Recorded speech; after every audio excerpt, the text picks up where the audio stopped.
Selamat menyaksikan dan menyaksikanlah dengan selamat.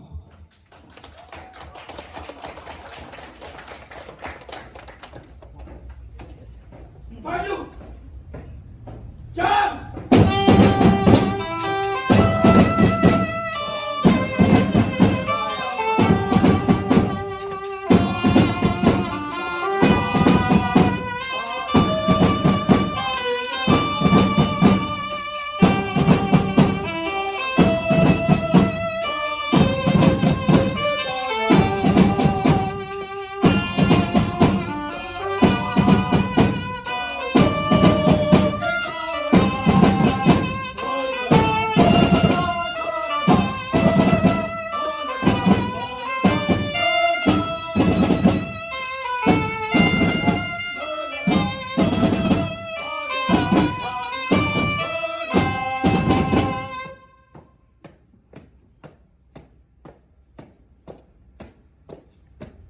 Henti! Gerak! Siaga!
Pasukan!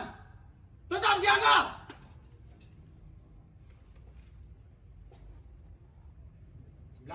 Desember 1948,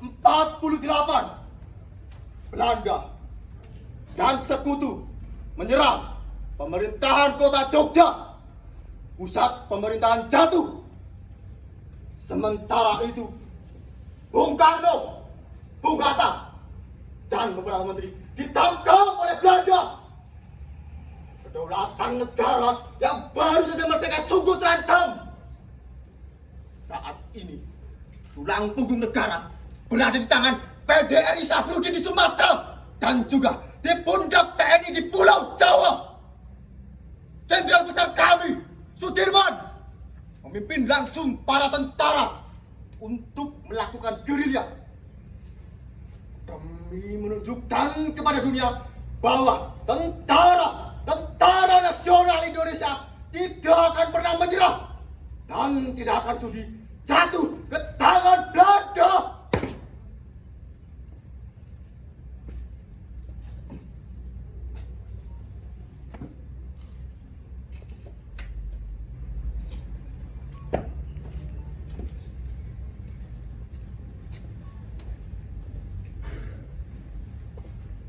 Sesuai rencana, apabila Belanda menyerang, kami telah menyiapkan tempat di Kediri. Dari sana Pak D mulai memimpin jalannya perang gerilya. Berangkatlah kami dari Bantul melalui rute Wonosari, Wonogiri, dan Ponorogo. Perjalanan kami tempuh selama 5 hari. Dan pada akhirnya kami sampai di Kediri.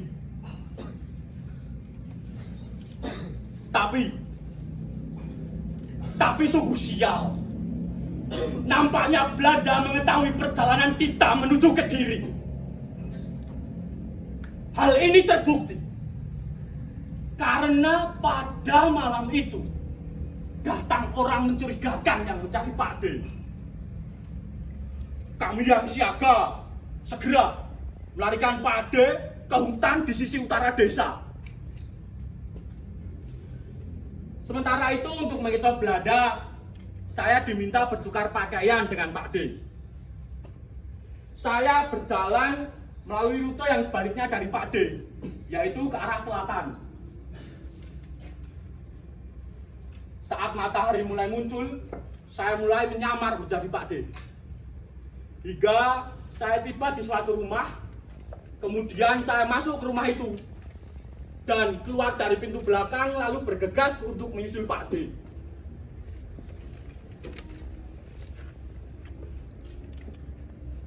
Namun, selang beberapa saat, rumah yang sempat saya singgahi itu dibom oleh pesawat dari Belanda.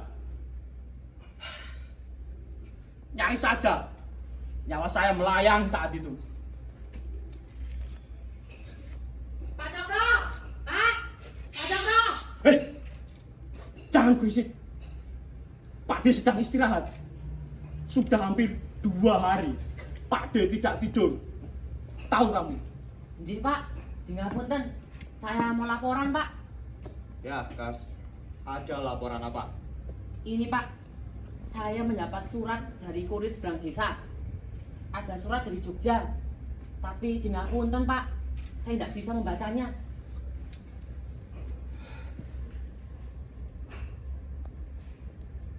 Oh, ini surat dari Sri Sultan. Dan yang ini surat dari ibu, istrinya Pak D. Surat-surat ini pasti sudah dinanti-nantikan oleh Pak D. Tapi biarlah saya berikan nanti saja. Untuk saat ini biarkan Pak D beristirahat dahulu. Terima kasih ya, Kas. Terima kasih.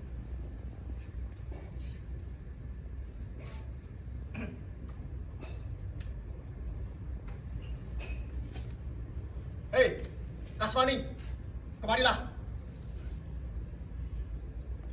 Nggih, Pak. Duduk dan minumlah dulu.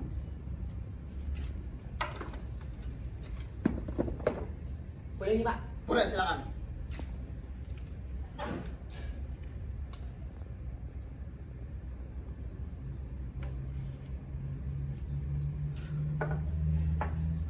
Kas, kamu ini tidak perlu berjaga di sini. Dusun Sobo ini adalah tempat yang aman. Tempat ini bagaikan lipatan bumi, Kas. Hanya ada tebing dan jurang di sekelilingnya. Hei, Belanda pasti akan sangat sulit untuk menemukan kita. Lagi pula, rekan-rekan kita kan sudah ada yang berjaga di garis luar desa. Pantes, Pak. Tadi saya juga ketemu mereka di ujung desa sana. Nah, itu kamu sudah tahu.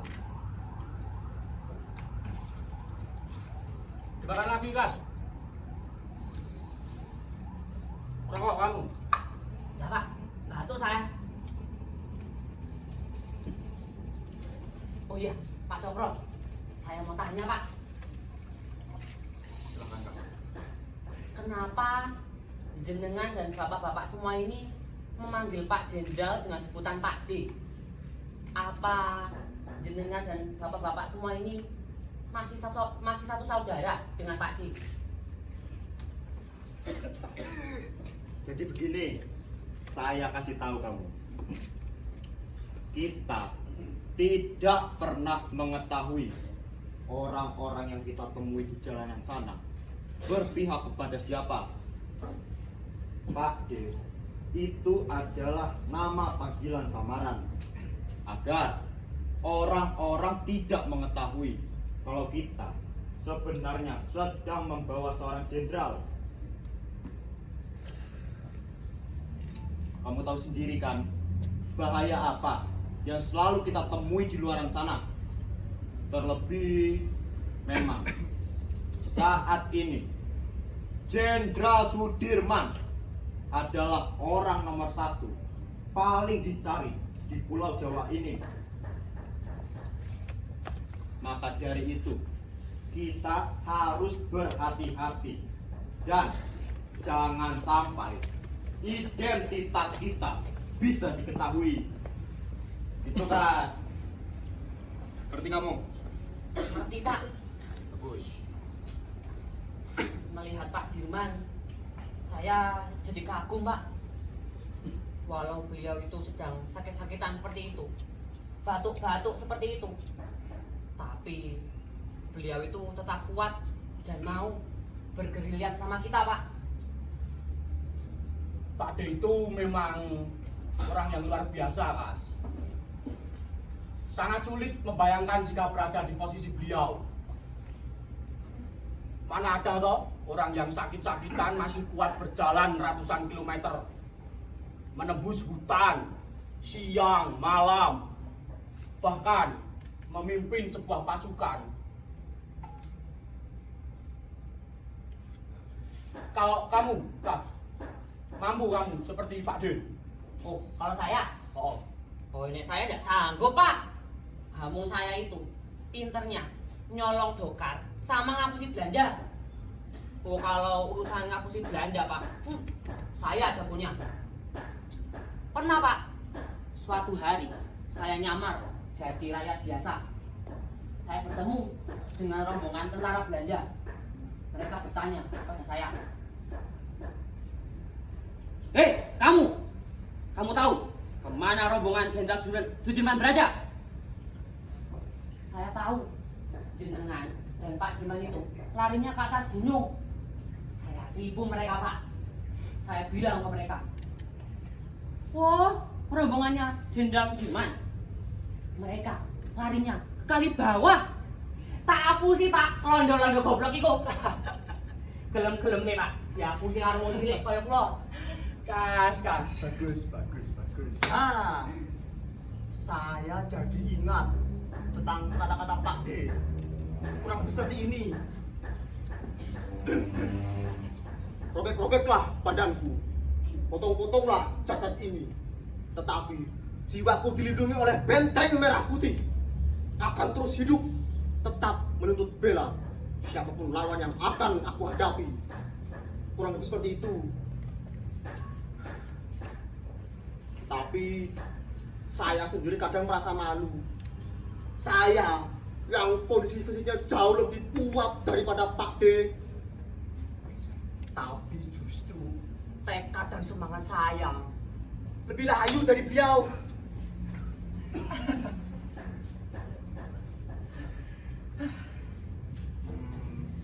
Apa mungkin saya terlalu khawatir ya dengan hari-hari ke depan?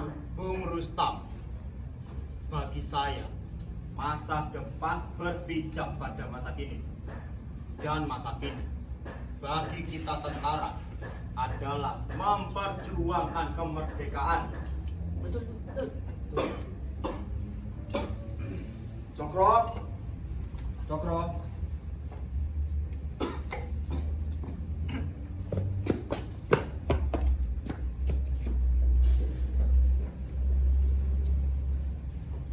Siapa deh? Yang lain kemarikan sekalian.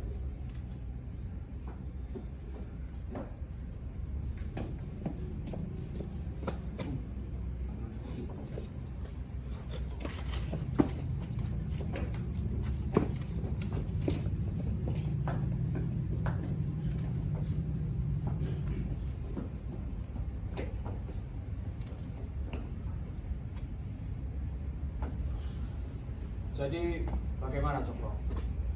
Kamu sudah dengar perkembangan di kota Jogja dan Jakarta? Siap, lapor Pak D. Kota Yogyakarta saat ini sudah mulai kondusif. Hampir seluruh serangan kita berhasil dilaksanakan dan membuat tentara Belanda semakin terdesak. Sementara itu, perundingan Rumroyen masih saja berlangsung di Jakarta. Namun, kita masih belum mengetahui apa hasil dari perundingan tersebut. Barangkali akan segera disiarkan, Pak D. Ya, bagus. Heru, siapa deh? Kamu pantau terus siaran radio. Siap. Rustam, Siap, kamu ajak Kaswani untuk koordinasi serangan berikutnya. siap.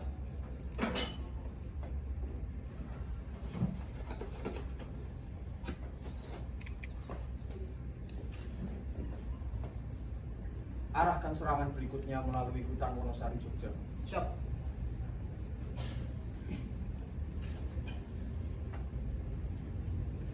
Pakde, mohon izin. Saya mendapat surat dari Yogyakarta, surat dari Sri Sultan dan juga dari Ibu. Monggo Pakde. Baik, terima kasih. Siap. Surat dari Sri Sultan pasti akan menjelaskan kondisi terkini di kota Jogja.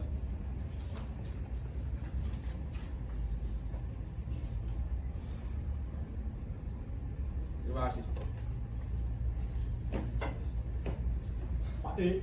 Pak D, ini ada siaran langsung dari Jakarta mengenai perundingan Room Royal. Baik, keraskan suaranya. Siap, Pak D. Yang lain, Rustam, Kaswani, kita simak dulu siaran radionya. Siap. Informasi terbaru mengenai perundingan Room Royal di Jakarta. Karena perundingan berlangsung alot, Muhammad Hatta sengaja didatangkan dari pengasingannya di Bangka untuk perundingan lanjutan. Mewakili pihak Indonesia, Mr. Room, dan Tuan Van Rooyen dari pihak Hindia Belanda. Selain itu, Sri Sultan Hamengkubuwono IX juga hadir dalam perundingan ini. Isi perundingan Room Rooyen adalah sebagai berikut. Pemerintah Indonesia akan mengeluarkan perintah untuk menghentikan perang gerilya. Poin nomor 2, kedua belah pihak akan membahas perihal pemberhentian perang, keamanan, ketertiban, dan perdamaian. Demikianlah perkembangan sementara perjanjian Room Rooyen. Perdamaian apa? Belanda lah yang membuat negara kita menjadi tidak aman. Kita mati-matian di sini untuk membuktikan bahwa republik kita masih berdiri dengan tegak tanpa goyah sedikit pun. Mereka justru malah berunding. Dengan berunding di saat-saat seperti ini, sama saja mereka menyepakati bahwa negara kita tidak tertib, tidak aman.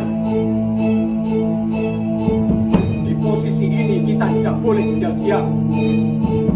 Perjuangan tentara dan rakyat tidak boleh disia-siakan di perundingan itu. Tunjukkan kalau kita ini adalah tentara, tentara yang bermartabat.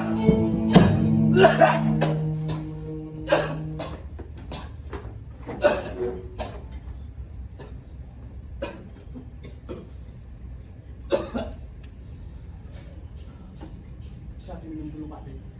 Terima kasih.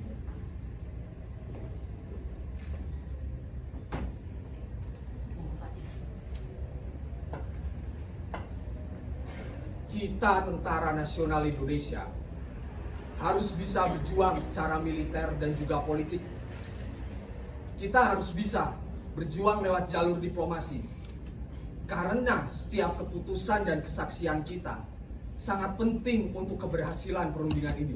Tapi Pakde, apa Pakde yakin Belanda itu bisa dipercaya? Tidak ada jalan lain. Perundingan ini adalah satu-satunya wadah bagi kita agar PBB dan seluruh dunia tahu bahwa kita, Tentara Nasional Indonesia, masih kokoh dan selalu siap melawan kezaliman Belanda. Nyuwun digampunten Pak D. Kalau Belanda menipu bagaimana? Jangan khawatir. Mata dunia menyoroti perundingan ini. Dan atas perlindungan Allah, tidak akan terjadi hal buruk menimpa saya. Insya Allah. Dari surat Sri Sultan, besok akan ada rombongan dari Jogja berada di Palian menunggu untuk menjemput saya.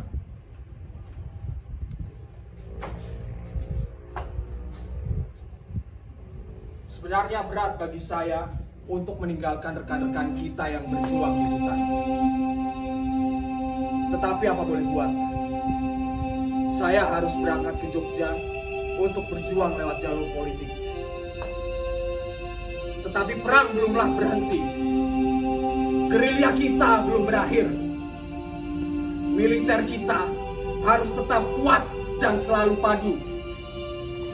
Untuk itu, sebelum keberangkatan saya ke Jogja, saya ingin kita mengudara. Saya hendak menyampaikan beberapa perihal. Heru, siapa deh? Kamu siapkan radio kita. Siap.